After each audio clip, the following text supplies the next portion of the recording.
सोचिए एक लड़की जो देश के सबसे प्रतिष्ठित संस्थान आईआईटी से इंजीनियरिंग करती है। आरएस 2024 की परीक्षा में अपनी कैटेगरी में पूरे राजस्थान को टॉप करती है।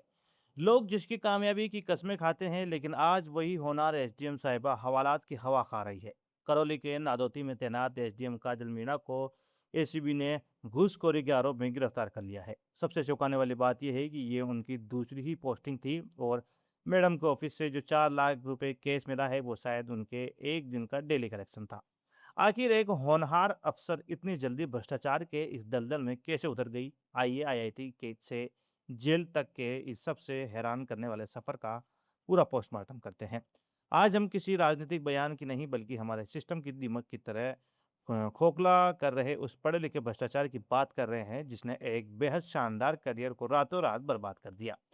पूरी कहानी करौली जिले के नादौती इलाके की है। एसडीएम काजल मीणा कोई आम अफसर नहीं है। इन्होंने आईआईटी मंडी से इलेक्ट्रिकल इंजीनियरिंग में बीटेक किया है। इससे इससे पहले वो दिल्ली में दूरसंचार विभाग में एएसओ और भविष्य निधि संगठन ईपीएफओ में अधिकारी रह चुकी है। आरएस 2024 बेंच की एसटी कैटेगरी की टॉपर काजल को 28 अक्टूबर को ही नादौती में बतौर एसडीएम पोस्टिंग मिली थी। कुर्सी पर बैठे अभी कुछ महीने ही बीते थे कि मैडम तक ताकत के दुरुपयोग और कलेक्शन के गंभीर आरोप लगने लगे और आखिर में एक जमीन की फाइल ने पूरे रैकेट का भांडाफोड़ कर दिया। अब एक न्यूज एनालिस्ट के तौर पर मैं आपको डिकोड करके बताता हूँ कि मैडम का ये पूरा नेटवर्क काम कैसे करता था और एसीबी ने इन्हें कैसे रंगे हाथों दबोचा। पहला पॉइंट, फाइनल डिग्री का सौदा।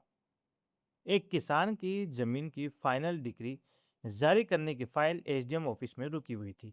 इसे पास करने के एवज में एसडीएम काजल मीणा, उनके रीडर दिनेश सैनी और वरिष्ठ सहायक प्रवीण धाकड़ ने रिश्वत मांगी। ये गैंग पहले ही 1 लाख रुपए डका चुका था और बाकी पैसों के लिए दबाव बना रहा था। दूसरा पॉइंट, कोर्ट रूम में लाइव ट्रैप। एसीबी ने जाल बिछाया और रीडर दिनेश को परिवादी से 60,000 रुपए लेते हुए कोर्ट रूम में ही दबोच लिया। दिनेश ने तुरंत काजल मीणा को फोन करके ओके का इशारा किया और एसडीएम ने उधर से रजामंदी दे दी। बस इसी कंफर्मेशन के आधार पर एसीबी ने सीधे एसडीएम के चेंबर में दबिश दे दी। तीसरा और सबसे डरावना सच, 4 लाख का डेली कलेक्शन। जब एसीबी ने मैडम के दफ्तर की तलाशी ली तो वहां से 4 लाख रुपए का अघोषित केस मिला। पूछताछ में जो संकेत मिले वो बताते हैं कि शायद ये भारी भरकम रकम किसी एक दिन का अवैध वसूली कलेक्शन थी। अब इस खबर का असली लबोलू आप समझिए। एक आम आदमी सोचता है कि जब पढ़े लिखे आईआईटी से निकले होनहार युवा सिस्टम में आएंगे तो भ्रष्टाचार खत्म होगा। लेकिन एसडीएम काजल मीणा का ये केस ये साबित करता है कि डिग्री चाहे कितनी भी बड़ी क्यों ना हो, अगर नीयत में खोट है तो सिस्टम कभी नहीं सुधर सकता। चंद महीनों की पोस्टिंग में ही मैडम ने अपना वो शानदार करियर दांव पर लगा दिया है जिसे बनाने में उन्होंने सालों की मेहनत की थी। अब सबसे बड़ा सवाल आपके लिए, क्या इससे भ्रष्टाचार भ्रष्ट अधिकारियों पर सिर्फ सस्पेंशन या ट्रांसफर की कार्रवाई काफ़ी होती है, या इनकी पूरी संपत्ति जब्त करके इन्हें हमेशा के लिए सरकारी नौकरी से बैन कर देना चाहिए? अपना दिमाग दौड़ाइए और कमेंट बॉक्स में अपनी बेबाक राय ज़रूर लिखिए। राजस्थान की नौकरशाही और सियासत के हर काले सच का सबसे सटीक विश्लेषण देखने के लिए सब्सक्राइब करें हमारा चैनल।